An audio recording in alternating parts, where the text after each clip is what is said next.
Tegelikult täiesti nõus ja mina treenerina ja inimesena tegelikult ei löö lahku üldse vaimset ja füüsilist poolt. Et kas kui ma tahan midagi õppida võõrkeelt on, siis ma pean vaeva nägema. Et see on 5 korda nädalas, 6 korda nädalas, tund, 2, võib-olla kolin kuskile. Meil siin Eestis on väga lihtne. Vene poistega mängid jalgpalli, piinled, ei saa aru, siin mõnitatakse seljada. Kui sa kasvad, sa õpid, sa saad parem. Tegelikult see on ju vaimne oskus, eks. Aga füüsiline oskus teeb sama, et ma tahan saada paremaks, kas see on piitsutamine, see on siuke ka võib-olla ära leerdatud sõna, aga et ma olen selles keskkonnas tunde ja iga nädalaselt ja ma saan seal ju paremaks, sest ma areneme selles, mida me teeme. Ja tõesti, see tegelikult on nii, et motivatsioon on tore, aga motivatsioon kaob ja distsipliin on see, mis tagab selle, et sa teed oma tööd ära. Et ma ütlen sulle ka, et kui sa ei ole veel leidnud, siis tulebki endalt küsida, et otsid seda oma spordiala ja see sinu võimekus, inglise keeles on hea sõna, on grit, ehk see visadus, südikus, just töökus on ka ta natuke siin alla, et siis sa võtad selle ühe valdkonna oma selle edu, mis toonud ja täpselt sama ju kannad üle sellesse füüsilisse, et kas sa tahad võistelda, siis on see väga oluline, kui sa ei taha võistelda, siis on see väga lihtne tegelikult, et sa leiad selle, mis meeldib, tekitad harjumuse seda teha, eks 2 korda nädalas, kas või pool tundi. Tahad jooksma hakata, jalutad, võtad, et see on selline non-negotiable ehk mitte vaieldav tegevus. See on täpselt nagu, et kas ma joon kohvi või kas ma söön, kas ma teen podcasti, kas ma sõidan, et ma käin iga nädal, ma teen seda, siis võtadki ülilihtse eesmärgi, et inimesed tihti panevad selle eesmärgi liiga kaugele. Et nüüd ma pean 5 korda nädalas hakkama käima, mul peab 2 kuu pärast six-pack väljas olema. Olgu. Ja siis on niimoodi, et 1,5 kuu pärast on ju kadunud inimesed.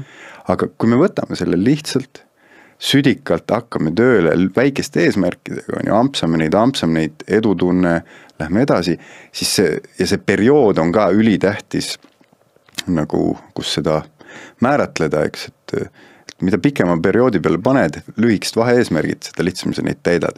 Ja seda sa saad mitte läbi motivatsiooni või läbi tuhina, vaid seda sa saadki nii-öelda see distsipliin on selline hea sõna, et läbi sellise planeeritud tegevuse. Ja mina ise näen, et ma ei ole lugenud õnneks või kahjuks ei Jocko Willinku, kui siin Combat Ready teeb erinevaid koolitusi, eks see Discipline equals freedom on ja distsipliin võrdub vabadus, pole lugenud seda raamatut, aga ma näen, et ma palju need põhimõtted on tekkinud läbi selle tausta.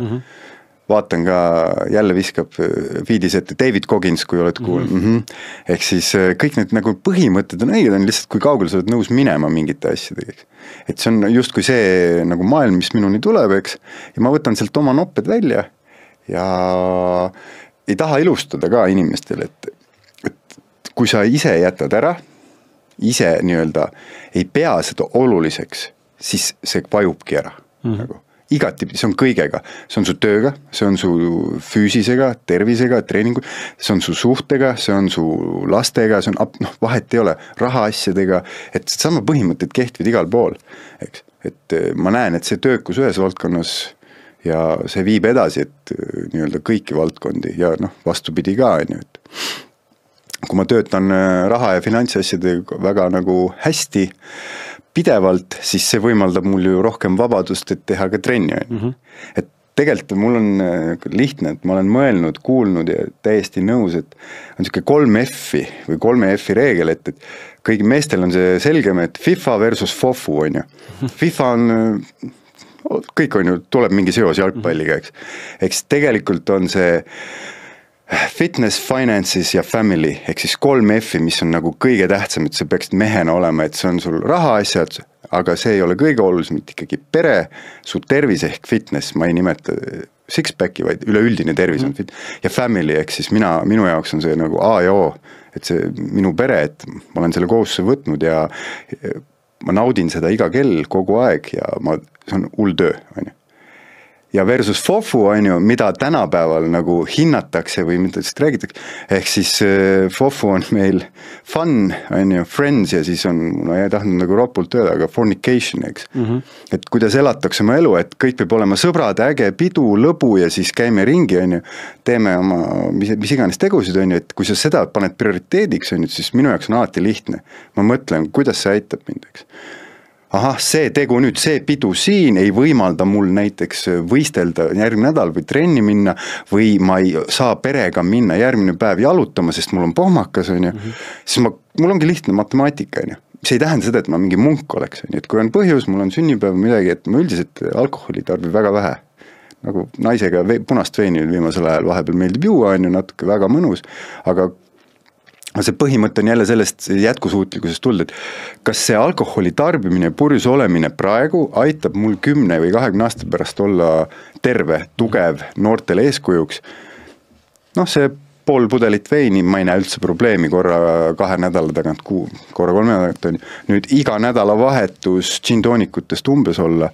Ilmselgelt mul võivad tekkida vererõhuprobleemid, mingisugused muud asjad ja 10 aasta pärast ma võib-olla pean tagajärgedega tegelema.